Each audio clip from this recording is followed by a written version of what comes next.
Okay. Okay.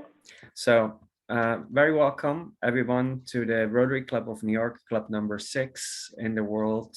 Today is April 28th, 2022. We're very happy to have you all here today to listen to surely very interesting presentation by Bill Tobin from ShelterBox USA. I would like to have our pianist, Audrey, to lead us into the Star Spangled Banner now. Thank you.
Thank you very much, Audrey. You're welcome. Thank you, Audrey. Without further ado now, I introduce to you our president, Gerard Triffin. Thank you very much. Good afternoon, everyone, and welcome to the Rotary Club of New York, club number 6, host club of America. Today, we're very fortunate to have Bill Tobin as our guest. He is a member of the Rotary Club from El Dorado Hills in California, and he is keynote speaker for PETS, which is the the president-elect training classes given by Rotary for upcoming presidents of clubs. He develops strategies for donor engagement, volunteer training, and is a member, full-time staff member for ShelterBox. So ShelterBox is an organization. It was founded in April 2000 actually, by the Rotary Club of Helston, Lizarden, Cornwall, England. They adopted ShelterBox as their Millennium Project. It has become the biggest Rotary Club project in the world. Since 2000, ShelterBox staff and volunteers have helped to shelter over 2 million people in over 100 countries around the world. So Bill was formerly a nuclear power plant inspector, and after 30 years retired. And now he's a member of full-time staff of ShelterBox.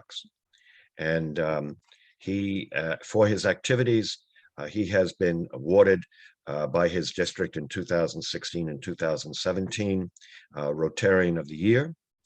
He has received the United States Presidential Volunteer Service Award 7 times, married, family, and we're very honored and proud to have him with us today to talk to us about something I'm not that familiar with. And I will mention that, of course, as we know here in New York, this is being recorded since we have a lot of members. It is 12 o'clock noon in New York, and a lot of members are unable to be here in person. But we have quite a few people around the world in our numerous sister clubs who do pick this up later up on YouTube. So without any further ado, my honor, Bill Tobin. Good afternoon and welcome, Rotary Club of New York. Well, thank you very much. It's wonderful to be here. I wish I could be there in person. I know you're getting back together in person here soon, and well, that's such a wonderful time. Our club's been back in person here in El Dorado Hills, which is outside of Sacramento, for a few months now, and it's we do the hybrid, so it's kind of everyone can be comfortable, and it works really well for us. So thank you for having me here today. ShelterBox, yes, you're absolutely right. It started by a Rotary Club, and it was an idea. It really was just an idea, as all good Rotary Club projects start out usually around those round tables where we meet and start talking about how we could change the world. And that's exactly what the Helston Lizard Club did. Their original goal was just to help 8 to 10 families each year. That was it, just a little club project somewhere in the world after disaster strikes, hand delivering to those families the items they need to have a shelter and some things to keep them warm and a measure of safety against illness and so forth. Well, like all good Rotary ideas, I know the New York clubs had their fair share. Other clubs want to participate. They want to join in. They want to make that a bigger and better idea in a project. And so that's what happened with the Helston Lizard Club, which, by the way, is down in Cornwall, England, if you're not familiar with where they are. They found that they had enough help, enough support to help 143 families after earthquake and landslide in India. So that was their first project, 143 families. And we're often asked why, that's a weird number, why 143 families? Well, that's how many shelter boxes would fit in a Sealand container. So that's how they came up with 143. However, they had more funding available. They were able to do a second project later that year in 2001 to help an additional 100 people. And they really haven't stopped since. So we have about 100 different aid items that we could deliver. There's maybe 15 or so on the screen here. And some of the more important ones at that: shelter, a solar light, a water filter, blankets, mosquito nets. These are the types of things that will help keep people safe and warm. Then we have some rebuilding tools. We have rope. Ropes are really, it just seems like rope to you and I, but it's quite fascinating what we see people do with the rope. They will de-strand it and fix their torn fishing nets, for example, with our ropes. So one person's rope is another person's means of fishing, I guess is the statement I could make from that. We continue to learn and evolve. Every time we do a deployment, we do what we call post-distribution monitoring. And that's a way where we can make sure that we're doing no harm. The most important thing, that we're having the best impact we can, second most important thing, and that we can learn and become even stronger the next time. One example of that is having various types of tents available. We have the standard tent, which is if you've been to a convention or you've seen a tent, maybe at Pets or a big Rotary functions, that's typically the one we have. But we have a cold weather tent, something that would be robust enough for New York winters, with a small wood burning stove inside that tent. And we've also learned that tents aren't always the practical or the preferred items for the families we serve. And that's where the shelter kits came into play. Now, interesting little background trivia on shelter kits. This year's Rotary President, Shekar, was a member of the ShelterBox Board of Directors when the shelter kits were developed. He had a big hand to play in what you see on the screen here in front of us. Shelter kits allows us to give people the means to put roofs on their houses that aren't totally destroyed or just damaged, put walls. It's more weather resistant than most of the materials families are using to begin with. And it's got many more repurpose capabilities than a tent. So the shelter kit is a very important item that we've added, and they're a lot less expensive than a tent as well. We also provide the training involved with basic construction techniques so that people are, when they do have to build and they aren't real familiar with building things on their own, they can do so in a structurally safe manner. We reassess our aid, continually reassess our aid, at least once every 3 years for every single item we have. And here's an example of where we're increasing our impact. The filter you see on the left, it's made by Thirst Aid, wonderful product, absolutely nothing wrong with it, but its capacity level is about 500 gallons. The Griff Aid filter you see on the right, actually designed by a Rotarian, its capacity is over 50,000 gallons. So you can see with something in relatively the same size and weight, those are important things, dimensions and the weights are very important when you're shipping gear around the world. This new filter will provide over 10 times as much clean water as the old one. And at ShelterBox, we also understand the need to reduce waste and problem plastics. Our cook sets used to come with every single piece of it, the dishes, the pots and pans, everything in its own plastic wrapper.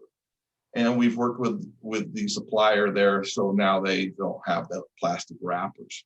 However, it's also important to realize that one person's trash plastic might be another person's repurposable plastic. And so we have to keep that in mind when we work around the world as well. Now, when the pandemic struck, we had to make a big decision. Do we just shut down operations, or do we adapt and work our way through? And that's what we chose to do, continue working to look at the pandemic, the shutdowns, the safety and health concerns as just another layer we have to work through, like a downed tree or a flooded roadway. We just had to find a way through. We never really considered social distancing. I don't think anybody really ever considered social distancing until the pandemic struck. But our tents do that. If you're in a crowded collection center or somewhere where a lot of families have gotten under a schoolroom or a building of some kind for shelter, that's not a good condition when it comes to social distancing. So tents and tarps could help do that. We added soap to our aid list. We'd never done soap before, and it was something we thought, wow, why didn't we do this before? It's lightweight, it's inexpensive, it's easily found all over the world. And it's not just the coronavirus that it'll protect you against. It's, well, we all know, it's a long, long list of health-related concerns, including polio, that can be transmitted hand to hand. So that was just one of those items that it just made perfect sense, and we just had not realized it until the pandemic struck. We also found families that were sharing goods, but they had proper shelter. So things like cook sets and blankets were being shared between families. So we were able to one-off those items to reduce that dependence upon shared goods. And we were not able to go anywhere. I mean, we were as grounded as anybody else as far as physical travel goes. So that's where the partnership with Rotary, that's where our roots in Rotary really paid off. That is where our inclusion in the United Nations Shelter Cluster, which ShelterBox is a member of. And as we all know, the United Nations had its roots in Rotary quite well in the beginning there. So those combinations, that Rotary partnership, over 40 other partnerships that we have through the United Nations Shelter Cluster, and things like this right here, Zoom, enabled us to continue to train and monitor our work activities around the world at a time when we couldn't physically travel. And I'm so blessed to have a dream job and being on staff full time at ShelterBox, but I was a volunteer for many, many years for the organization. I started in 2010 after the earthquake in Haiti. I was our Rotary Club's Interact Club advisor. And it was those Interact kids who said, "Oh, Mr. Tobin, what should we do for the families in Haiti?" I had never heard of ShelterBox at the time. So I basically told them, why don't you research Rotary and disaster relief on the internet and tell me what you come up with? Well, in 2010, the next things they told me about was ShelterBox.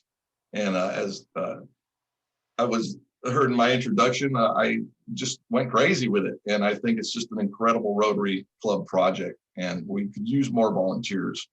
And so if you're interested in stepping up and doing something with ShelterBox, please do so, because we can use all the help we can get right now.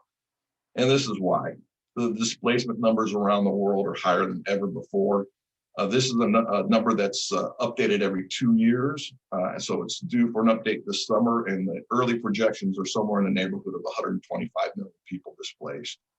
Right now, with 82 plus million people displaced in the world due to conflict, that's a total number greater than those displaced in World War I and World War II combined.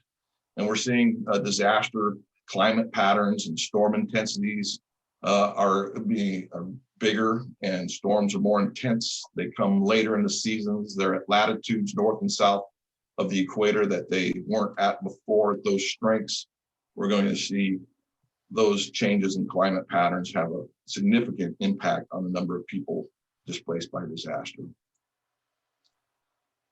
So this is where we are working in the world right now. The Philippines on this map is the only response that is a disaster response, that being a storm, an earthquake. The everything else you see on this map is conflict-related displacement. So while we're all hearing about Ukraine, and rightly so, it's a humanitarian disaster in a very well-developed country that we don't see very often in the world these days. There are places like Burkina Faso, the Lake Chad Basin, Mozambique. These are countries that are also experiencing conflict, and they are driving millions of people from their homes.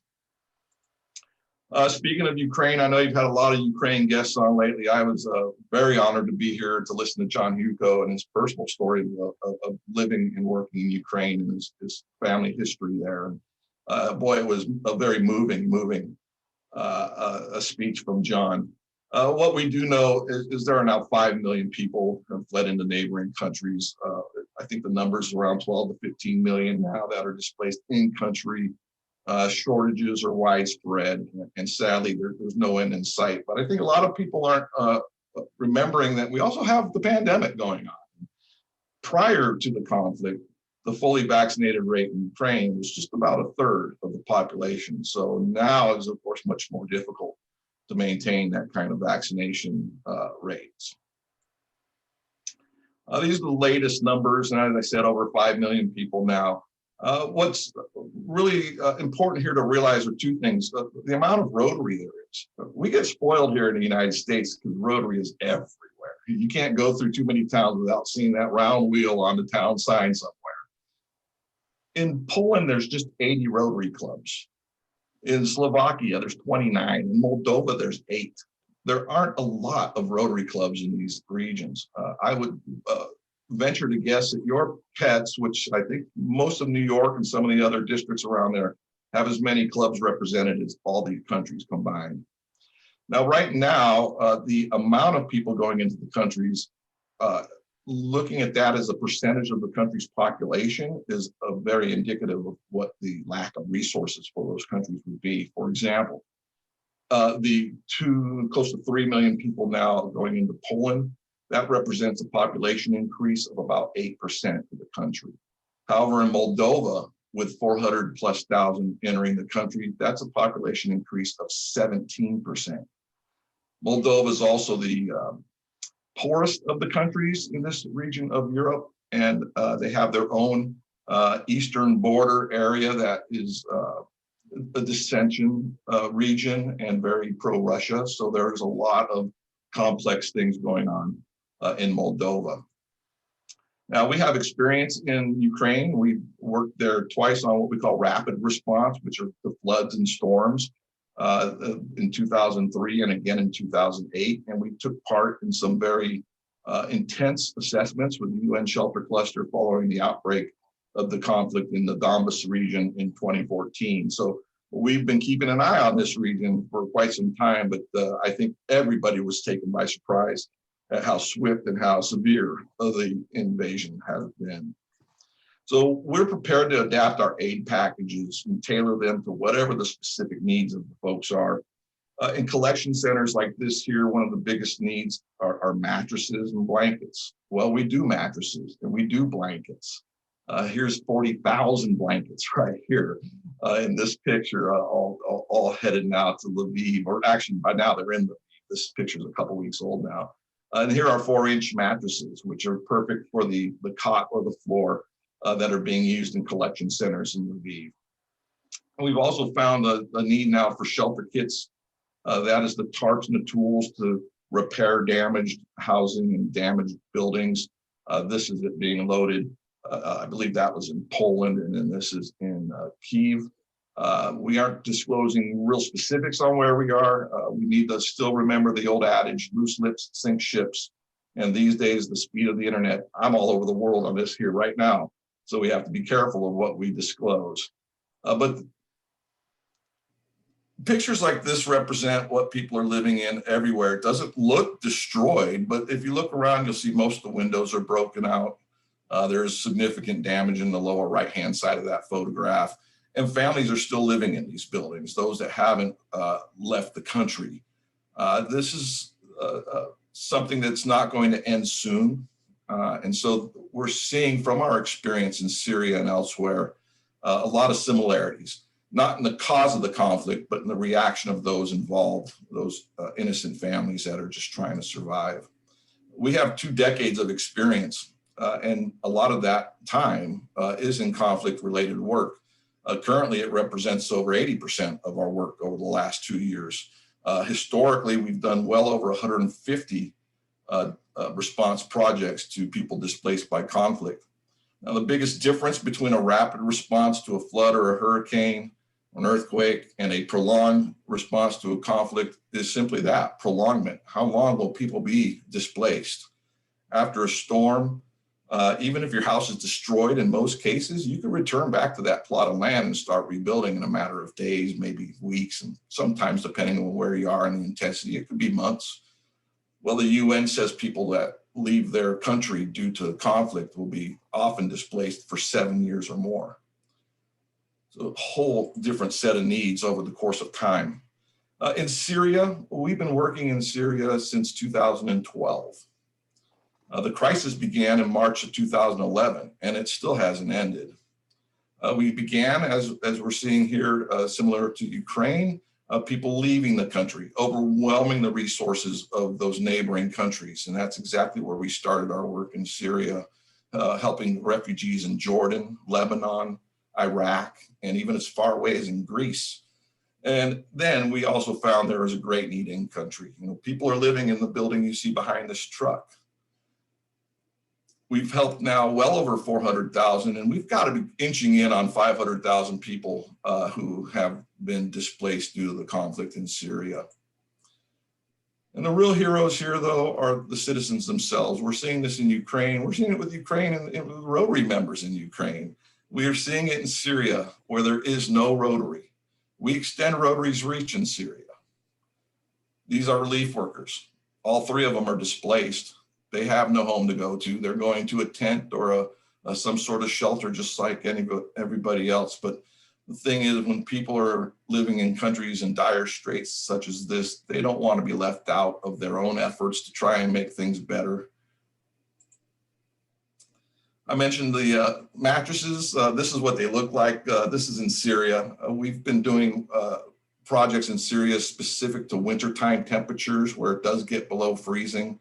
So items like carpet, mattresses, and even kids' winter coats and boots. We've been doing these projects for several years in Syria because the United Nations kept giving us reports that children were freezing to death because they didn't have just the very basics: shoes, socks, coats, sweaters, blankets to keep them warm during the winter. This is Abu. 2 years ago, Abu and his family were displaced from their home in northwest Syria. See, war had been going on there for almost 10 years, and they were pretty safe for 8 of those 10 years at the time, and then it came to their community. He's a father of 9, and before he was displaced, he owned his house. He was a construction worker, but when his hometown was heavily shelled, not only did it reduce his house to rubble, but he lost family members. He lost his legs, lower legs. He lost his right hand. Yet when we spoke with him in August, when this picture was taken, he said all he was concerned about was keeping his children warm through the winter. You see, what they have here is pretty much all they owned. The carpet was tore up. The tent tent covering had rips and holes, and those children didn't have enough warm coats to keep them warm in the winter time. So they were high on our priority list, and we were able to reach them. You can see now their shelter's much more secure. They've got warm carpet. They've got all those clothes, blankets, and so much more: solar lights, cook sets, things that aren't even in the picture here, and the warm boots as well. This is life-saving work, and it's not a tent. It's not a big green box. It's the stuff that we have in our warehouses that we could help families with. I mentioned earlier that we always ask the families afterwards. We don't want to do any harm. We want to have the best impact, and we measure that. We make sure that we have good tools in which we can learn by to strengthen our capabilities for the next time out.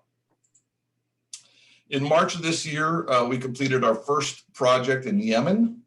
Yemen is another country that has no Rotary Club. It's not allowed in Yemen, and yet look, there's more Rotary symbols there than I see at some clubs.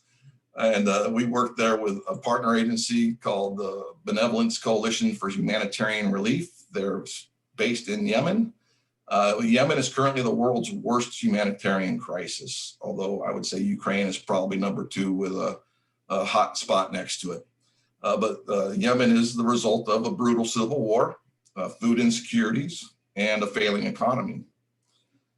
There are, we helped in our first project, 1,350 families in Marib with 2 different types of packages, one that included a tent and one that included items like tarps to retrofit an existing shelter, as well as kitchen sets, blankets, solar lights, sleeping mats, and water carriers. The solar lights we have are one of the most cherished items, to be honest with you. They're real simple little lights. They're very high value for being able to have life and family life exist after dark and not have open flame in a tent or a small structure. In Ethiopia, the violence there in Tigray has displaced well over 1 million people over the course of the last couple of years. And when people flee from violence, where do they go? Well, they just go to the next city, the next community. And that puts a huge humanitarian need in those cities that oftentimes aren't ready to take that influx of people. So the tarps and the ropes and the tools, the household items, we do hygiene kits. Those are going to make a big difference for these families, most of whom, when you leave your house in a hurry, you grab what you can, and most oftentimes that's going to be children. So you don't take a lot with you when you leave. And the Lake Chad Basin in Africa, this is another area where we've been working now for several years. 2.5 million people displaced, mostly from Northeast Nigeria by Boko Haram violence. But this is a very complex situation. You do have terrorists, militant violence. But you also have a water table that has shrunk over time. This is Lake Chad in the 70s. This is Lake Chad today.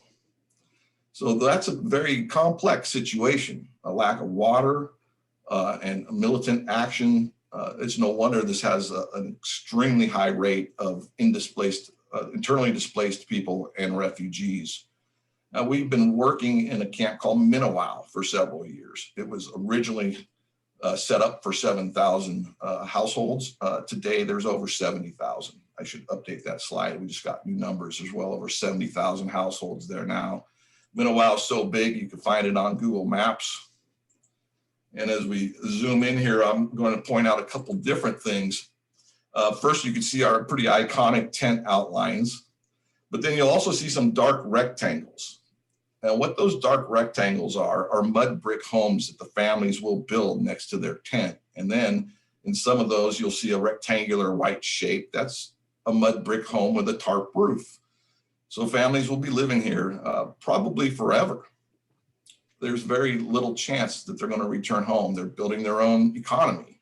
They have their own schools. They have their own system there. They have their own governance.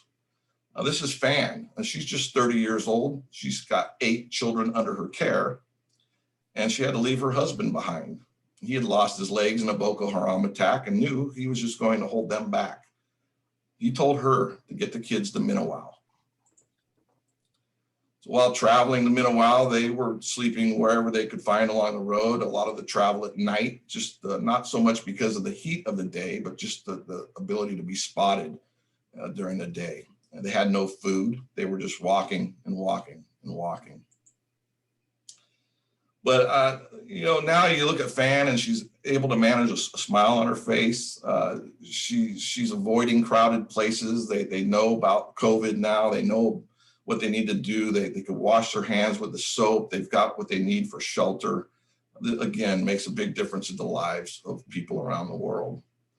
And I don't want to just talk conflict, because I think this is one of the best stories we have of the past few months at ShelterBox. This is Super Typhoon Ray. It struck the Philippines December 16th and 17th. It brought torrential rain and widespread flooding. And at the peak, the typhoon had sustained winds of 120 miles per hour and gusts over 150 miles an hour. The path that Odette took, it crossed many areas that have high poverty incidence. Over 3.8 million people in the direct path of the storm live below the poverty line. Now, we've been working in the Philippines more than any other country in our 22-year history, so much so that we have an operations staff in the Philippines full-time, and the warehouse space that you see in the upper pictures here. So we're well positioned to do disaster relief in the Philippines. And the Philippines is I talked about the scarcity of Rotary in some countries. The Philippines has over 900 Rotary clubs. They are just an amazing Rotary force in the Philippines. Of course, they were the first country where we concentrated our end polio projects around the world, outside of the United States. So it was the eradication of polio from the Philippines. This is the Rotary Club of Cebu, and they were a huge help in this response. They provided transportation trucks. They were active in assisting with crowd control and training, distribution, and even hauling the items to the families and helping them get settled. We started on the island of Cebu, and then we moved over to the island of Bohol. Again, working with Rotary clubs on Bohol and Humanity and Inclusion International, our partner group on Bohol. We were now able, we're just finishing up, just dotting the I's and crossing the T's on the reports and the post-distribution monitoring work. We helped well over 20,000 households. That's equal to over 100,000 people. That was all done just in the first 3 months of this year. We are monitored by Charity Navigator. We maintain our own 4-star rating. We aren't under the Rotary umbrella. We're a partner of Rotary, not a project of Rotary. And that's important to remember on a number of fronts. One, we won't receive any of the foundation disaster response money for Ukraine. That's going to be spent by the Rotary clubs in the districts, and they've got a long list of things they need to use that money for. We help extend Rotary's reach in situations like Ukraine and elsewhere around the world. So we also then have to maintain our own finances. We aren't part of the foundation, so we have to be very prudent in being good stewards of your donor dollar. So that Charity Navigator rating is the highest they give, and we're very proud to maintain that for several years now. We're also GuideStar participants, the platinum level. That's a transparency organization. So if you want to see our 990s or our annual reports or our independent audits, they're all right there on our website. You can find them right there. But I think what's kind of the neatest thing in this is we've been nominated for Nobel Peace Prize. I mean, remember, this was a Rotary Club's project that wanted to help 8 to 10 families each year that has grown to be the largest Rotary Club project in the world and has been nominated twice for the ultimate prize in peace, the Nobel. None of this would have ever been possible, though, if it wasn't for a table of people at a Rotary meeting wondering and talking and discussing about how they could improve things somewhere in the world. And they came up with ShelterBox. So you could help us right now simply by liking and sharing us on your favorite social media platforms. That kind of awareness building we have learned in the last few months is very, very important. The more people that find out about us on Facebook or Instagram or LinkedIn, the better. So thank you, Gerald, for having me here today. If there's any time for questions, I'd be more than happy to take those. And again, thank you, Rotary Club of New York, for having me here. Well, thank you, Bill. It's fascinating, inspiring what you just presented to us. I know I have a wealth of questions. If anyone wants to join in, please feel free to do so. Either raise your hand or put it in the chat room or whatever you wish to do. But let me start off by asking you this question. How is the decision made as to who receives what, when, how, where, and who makes that decision? Well, that's a good question, and probably the most asked question we get. Our operations team are highly qualified individuals on staff at ShelterBox Trust in England. That's our global headquarters. They make that decision, and it's really based on a number of factors. One, is there a need? And you'd be surprised at times that we'll look at something and there's just no need for what we have to offer. Where is the country on the internet index for development? Now, some outliers like Ukraine's probably, I haven't looked where they are on that list, but I'm sure they're in the upper half as opposed to the lower half of that list. But there are circumstances where it still warrants our assistance. But a place like Mozambique or Cameroon or Burkina Faso, they're far down the list of the development index. And that development index isn't necessarily human development. I think we're all kind of on the same plane there, more or less. It's the development of health and water and sanitation and response to things like disaster. So we look at a number of things when it comes to whether or not we're going to deploy. And then once you're there, there's a whole different assessment that needs to be taking place, and that's who's going to receive the aid. We're not what we call a truck and chuck organization. We don't dump a bunch of stuff off and let them just figure it out. That's not the Rotary mentality in the first place, right? We were founded by a Rotary Club. Rotary is in the DNA of everything we do. I would say a large majority of our volunteers, probably 80% or higher, are Rotarians. About half of our board of directors are in Rotary, and our president, Kerry Murray, is in Rotary, myself and several other staff members. So you're going to learn about Rotary if you're around ShelterBox. So when we get to a disaster, obviously, women and children, the elderly, the injured, the special needs, family size, family dynamics. Typically, probably most of us on this call wouldn't make the list because we all have good resources.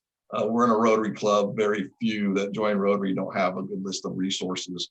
But that doesn't mean we wouldn't be able to help someone that's of higher living standards than others. And a good example of that would be Ukraine and is Syria. When we started doing refugee camps in northern Iraq, people we were assisting were teachers, were business owners, were just not the rich, but certainly not the poorest of the poor. But they never thought they would find themselves 600 miles away from home in the middle of a desert because bombs started dropping in their cities. We're seeing the same thing with Ukraine. War and disaster don't discriminate. They affect everybody. But we will try and concentrate our efforts on those that have the highest needs. And typically, if you've got infants or you've got pregnancies, if you're a child-led household, which is far more common than you may think around the world, where the leader of the family is under 20 years of age, those are the top of the list. Okay, and how did you get involved with this originally? Well, I mean, it's a long stretch from being a nuclear power plant inspector to becoming someone as involved as you are. Well, the change of career path was actually pretty selfish. I just wanted to do more good for people. I mean, I know inspecting a nuclear plant, you're keeping it safe for millions, but it's really not that one-on-one type of thing that we do in humanitarian aid. And when I joined Rotary in 2004, I was no stranger to volunteering and doing good in the world, but I never did it at a network, the level of Rotary. I mean, it's an incredible humanitarian network around the world. And that just got me more and more interested in all the different variations of things that Rotary does. I've been Polio Plus chair in my district. I've been the youth services chair in my district. We've hosted, I don't know how many, I think 6 or 7 exchange students. It's just, and my wife's an assistant governor. So it's just a part of who we are now. And ShelterBox sooner or later was going to get in there. I think it was just the circumstance of interactors telling me about ShelterBox and then saying, we're going to raise $1,000 for them.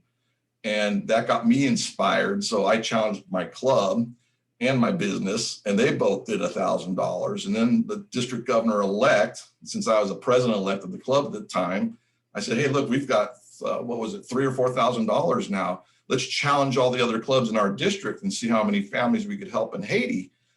Well, it was about $25,000 that we raised. And then I went to Pets and I saw the tent. And it was the first time in anything Rotary that wasn't in my own community where I saw something tangible. This tent, these tools, I could touch it, I could feel it. And I knew I had a part in helping people. And I just found a passion for ShelterBox. And over the years, I've seen it change, and I've seen it grow. And when I had the opportunity to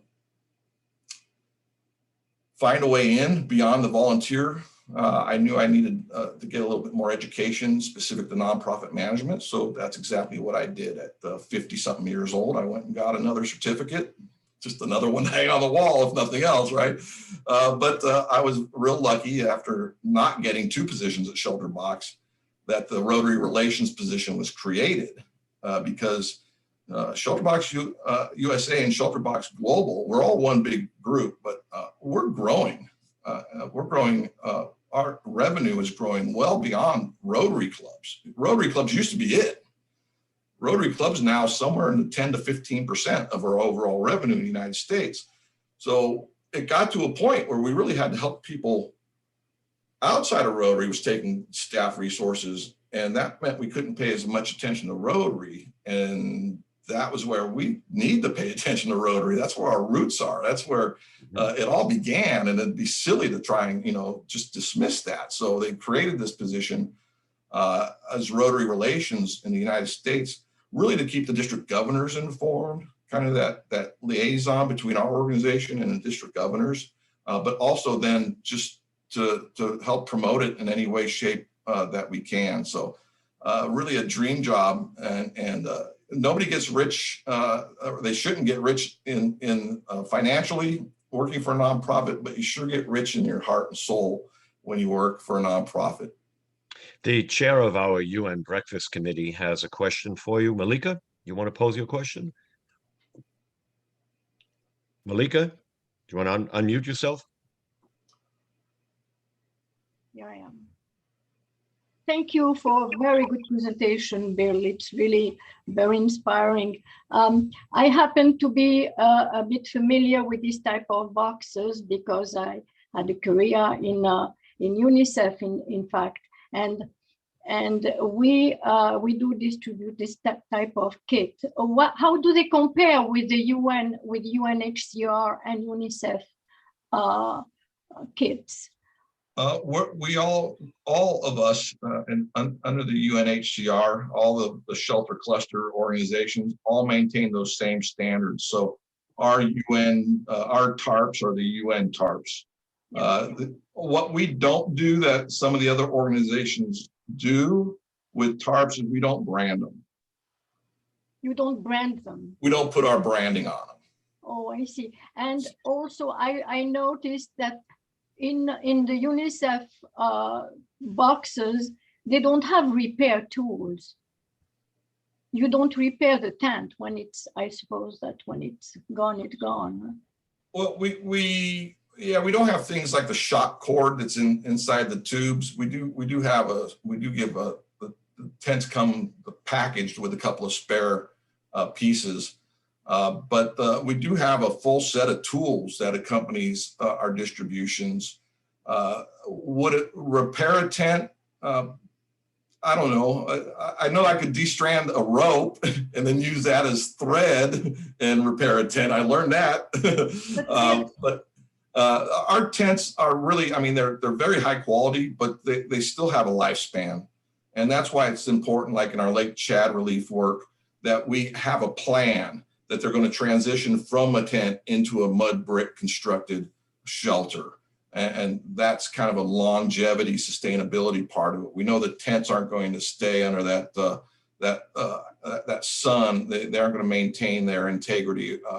They last about 5 years, but after that, they get pretty thin. What happens to those containers, Bill? The tens of thousands the big plastic containers. They're gifted to the family. So it's a one-way trip. We don't ever try and collect and reuse anything.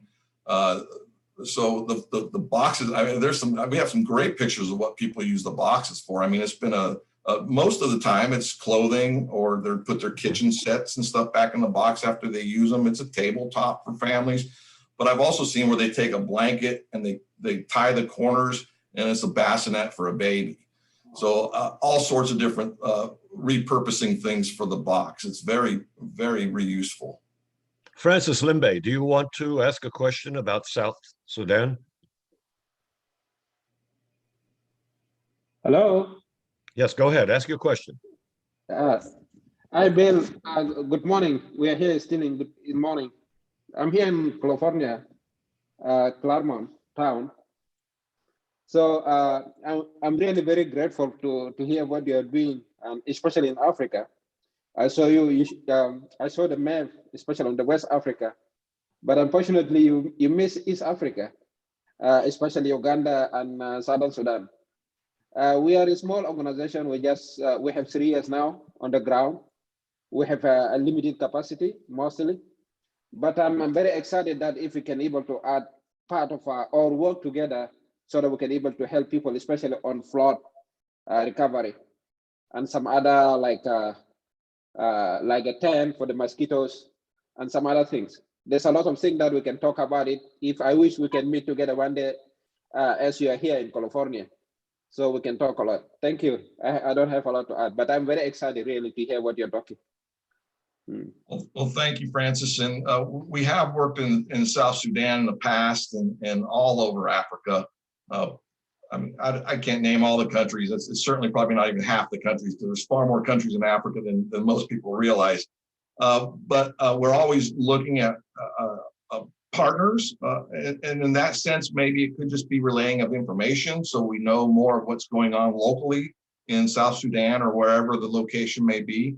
And we're always looking at how, we could get more boots on the ground and collaborative efforts. So I'm not the right person to contact for that. That's for sure. I'm more in the fundraising side of it. But if you're able to get my contact information from ShelterBoxUSA.org under the Meet the Team section, or Andres, I'm more than happy to share my email and phone number with the group. Then I could get you at least the email and phone number of the right people to talk to as far as collaborative projects would go. So Thank Bill, you. I'm sorry, thank you. So Bill, Rotary Club of New York has a foundation, and one of its members, Scarlett Pillis, is with us today, and she has a question. Scarlett, why don't you ask? I think it's a great question. Thank you so much. I'm enjoying this very much. And of course, I was wondering, how can we participate? And do you usually send the tent and the box together? If somebody wanted to help out in Ukraine, how much would the package be? What would it include? And how can we send more? What can we do? Well, Ukraine's a pretty unique deployment. We aren't sending anything right now in the boxes. We're sending items independently. We also don't, we take funding that will, for specific to Ukraine. We do have a fund open specific for Ukraine right now. But we don't typically direct funds. Like if you said, oh, we want to help 3 families that we know that live here, to contact that Rotary Club to get those boxes of those families. We don't operate that way. That would just slow up the overall effort. And a lot of times someone who knows someone who needs help still doesn't necessarily mean they are going to be those most in need of help. And we have limited capabilities. We all do. Even the Red Cross does, they never get to the end of the line and say, anybody else need anything? Nope. Okay, we're out of here. Never happened. I didn't mean to send it to a particular person or family. I meant, would we be able to sponsor kits or tents or some boxes to Poland, or what can we do? Well, if you made a donation to our Ukraine fund, then any of the 3 current projects, or potentially we have 2 phase 2s of those 3 projects. I could outline them real quick. The first project would be the collection centers in Lviv that are needing mattresses, blankets. They're going to have more needs after that. It's almost obvious they're going to probably need water containers, just containers to hold water in, things like that. The second project are those shelter kits that are more close to Kyiv, that are helping families rebuild and repair their homes. And the third project we have currently is in Moldova. Moldova, as I mentioned earlier in the presentation, has the highest ratio, I guess, or percentage of population growth due to the number of people that have gone into the country there. And that situation, we're still finding out what the needs are. I know it seems like some people think, oh, you're not working fast enough, but Moldova is a very interesting country. in the fact that it's got its own little separatist region that's very much aligned with Putin and his mission. So we have to be very careful in Moldova. One of the things that we will probably do there is offer a cash assistance to families that need it. We've done this before in the Philippines. We did it very recently in Haiti after the earthquake last year. The work in Haiti is, I think, a great example of what cash can do. When we give folks the items, and this probably wouldn't pertain to Moldova or Ukraine, but when we give folks the items like tents and tools and tarps, and they don't have food to put on their table, the likelihood that they're going to sell some of the aid that's there to help their shelter for food is pretty high. But if you give them a little bit of cash to help supplement all the other needs besides shelter, then the likelihood they use the shelter for that intended purpose is very high. So what we found in Haiti was we gave families, we helped 2,000 families, we gave them each about $150 US equivalents, which is about, could be 3 to 5 months of wages, depending on what you do for a living there. We're hoping families would spend some of that maybe on food, maybe on labor, because they might not have the skill set to repair their home.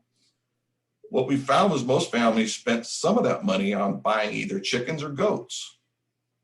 You think about that. That's smart. That's smart shopping right there. You buy a couple chickens, you got eggs. You could have some of those eggs to eat. You could have fertilize some of those eggs for more chickens. Same with the goat. You've got cheese, you've got milk, you've got the capability of having more goats. We didn't really expect that kind of very intelligent, financially thrift investment type of response from our $150. And I think it's just a wonderful example of what a little bit of cash can do. You know, oftentimes, like the fires we had here in California, people send all sorts of stuff, and none of it has the impact that sending cash had. And so knowing that as a humanitarian aid agency and incorporating that as yet another item that we can supply to a family makes great sense. Thank you. Andreas has included all the contact information for Bill and for Chatterbox, pardon me, for ShelterBox, I'm sorry, in the chat room, in the chat box. So if you go in there, you'll be able to pick that up and their phone numbers and email addresses. So feel free to do that to contact ShelterBox in the future, ShelterBox USA. Bill, one of the things you said was that ShelterBox is not a partner of Rotary. No, I said it's not a project. It's not a project. I'm sorry. It's not a project. It's a partner. Is there a reason? Is there a reason for that?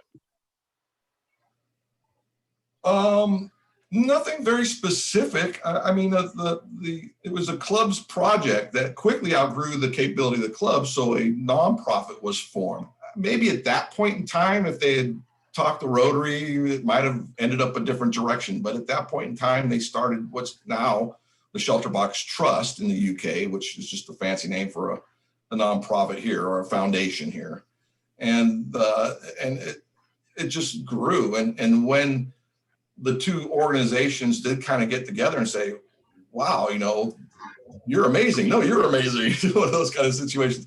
The idea of one absorbing the other never took place. It was more, let's collaborate. Let's see, you know, how can we help your network? How can your network help our network? And, you know, as we're seeing, you know, that I just love that picture from Yemen that's got Rotary symbols and big, huge 20-foot banner with a big Rotary on there. Rotary can't do that. They're not allowed in the country as a club, but we're able to do that as a partner of Rotary. So would Rotary be able to get into Yemen if we were a project of Rotary? I don't know. I can't guarantee that would be a no or a yes. But as a partner of Rotary, certainly we've gotten into Yemen. We've gotten into Syria that has no Rotary. We've been in North Korea where there's no Rotary.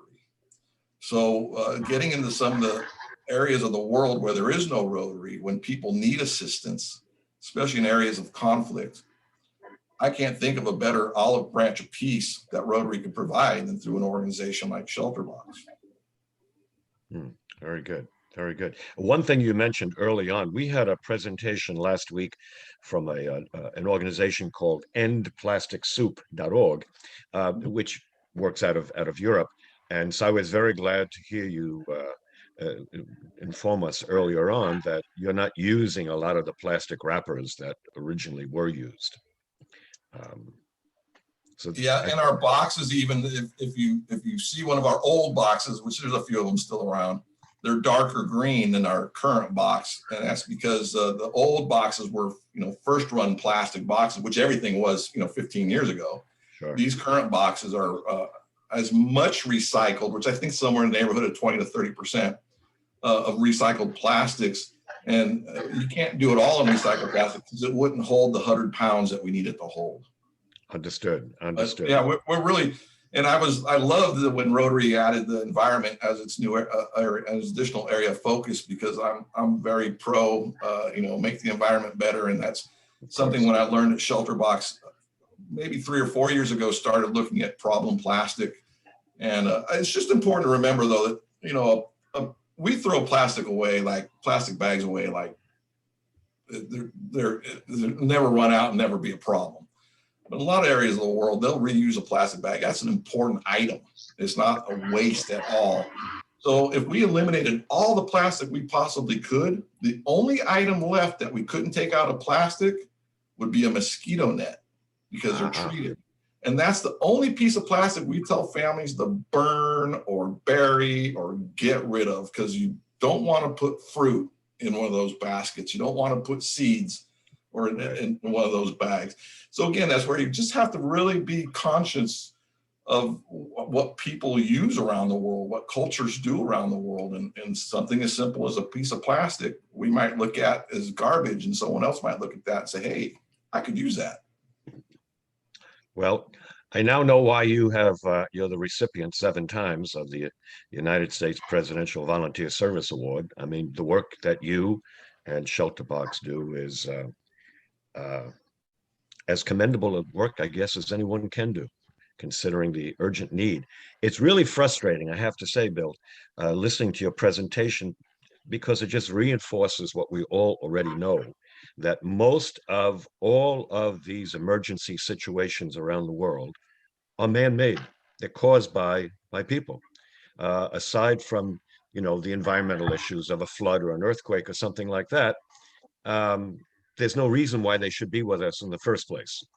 So when you have the government of 2 very rich countries like Saudi Arabia and Iran both deciding they should become richer and more powerful, it's the children of Yemen who die. The same thing can be said in Syria. There was no reason for the destruction of Aleppo, except for politics for one country, Russia, to get a warm water seaport in Syria. So children and families have to die and be displaced. The work you're doing is incredible. And unfortunately, it's only going to be more needed in the very near future, as we all see. And that's why we're Rotarians, because we are the people who are concerned about this. And more than just concerned, we're the ones who actually get up and do something about it. So kudos to you. Congratulations, sir.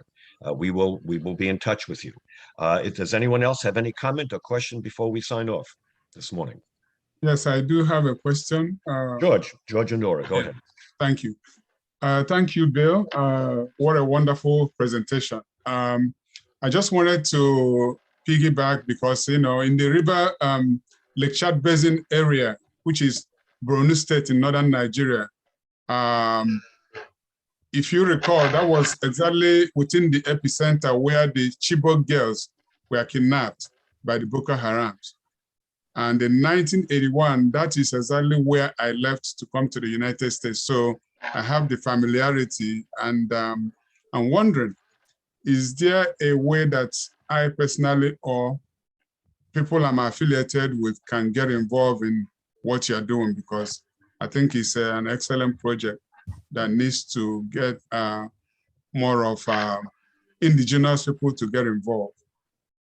Yeah, we would love to grow a team of response members in the Lake Chad area, and throughout Africa, really. I mean, we've seen such success in the Philippines by having their own operations teams and being able to do their assessments, and then we get gear there and they maintain and do so much of that incredible work so much quicker.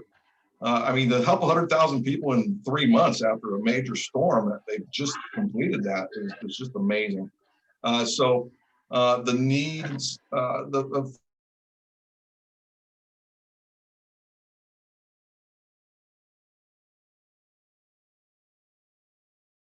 in the USA, it's USA, Canada, it's ShelterBox Canada, and there's a few others like that, but shelterbox.org. And then find out about becoming a response team member. It takes about a year, and it's not easy. And the reason why it takes so long is you're taking basically college level courses and everything from cultural identities and differences to how to dig a latrine and make sure you're not going to get the water table contaminated. So it's a very intensive year-long process. And then you could be a response team member. So that is one avenue to help. And if you're a response team member based in the US and you've got a lot of ties in an area of the world where we do a lot of work, there's a darn good chance that's pretty much where you're going to be going to once a year, maybe twice a year for a period of 2 to 3 weeks. And that is volunteer work. So we make sure that we know your schedule. So if you say I could work from May to July, then we aren't going to be bugging you unless it's a real big emergency in December. We work with your schedule. That's why it's important we get more response team members qualified around the world, and not just primarily based in the UK and the US. We need to really branch that out. I think the response work, the networking, just to go in and know the language is a huge advantage over going in there and trying to figure out what people are saying. When we use one of the biggest resources we have everywhere we go are drivers. Whether it's a taxi or an Uber or a Rotarian's car, those folks know those areas, and that's super, super important. So if we get more people volunteering to be response team members and trained and qualified, then we'll be able to help more people more efficiently around the world. Thank you, Bill. I just mentioned George is also a member of he's one of our directors on our board here, the Rotary Club of New York. We're proud to have him. Yeah, Scarlett. Thank you. How long does it take, did you say, to train as a response team member? It takes about a year. There's online classes and courses that we do. There's a short 5-day in-person boot camp. I guess I'll call it boot camp that we do in Texas. And then there's a 9-day kind of a final that's done in or near Cornwall, England. All of it's your expense until the trip to England. By that point, the chances are pretty darn good you're done. It's more of a formality in the final training and a mock-up, of course. We have a long list of people who have applied since the pandemic struck us down and we couldn't do that type of training. So we're going to be firing that back up here. I would suspect later this year, once all the travel and the whole COVID thing kind of settles down, or we learn to live with it, whatever it is we're trying to do right now, becomes a little easier to organize these trainings. So the best thing to do again is to go to here domestically, ShelterBoxUSA.org and then /volunteer. And that should get you to all the various things we could do. So Club Champion is another great one. And that's just someone from a club who's going to be getting the operations updates from us, who then just reports back to the club. So I don't know how often you do that type of reporting from your youth, from your international, from your community service, so forth and so on. That would just be another report under your international programs. Thank you, Bill. I'm just going to remind everyone something that Bill referred to earlier. We are going to have our first in-person meeting in over 2 years because of COVID. May 12th, we are hosting a fabulous luncheon at the Union League Club. And our guest will be the new police commissioner of the city of New York, Commissioner Sewell, who is the first female African-American commissioner of the police force of the city of New York. So this is, again, with our community involvement and our commitment to the city, something which is going to prove to be quite exciting. And we invite everyone to get involved, and if you're able to come to the luncheon. It'll be great. Bill, thank you again. God bless. The work you do is great. We're proud to have you as a Rotarian. We're proud to have you as our guest. And thank you so much for what you have done. We will be in touch. Thank you. Thank you. Bye, everyone. Stay well. Bye.